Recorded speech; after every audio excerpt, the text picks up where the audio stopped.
how to find Twitter users from contact list.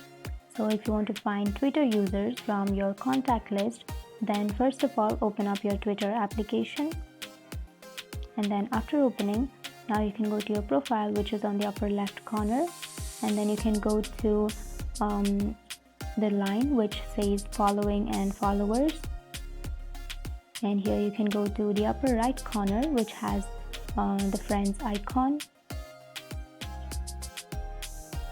and from here you will have find friends option, right? So you will also have these suggested accounts, so you can simply go to get started, which is below find friends, and then here it will say sync contacts.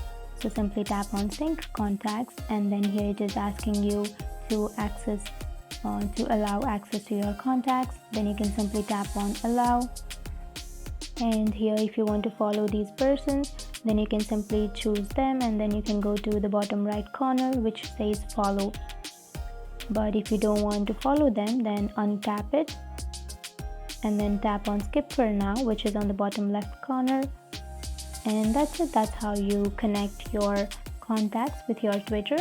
And here you will have all of the accounts which are linked to your mobile number, or which are friends with your mobile number.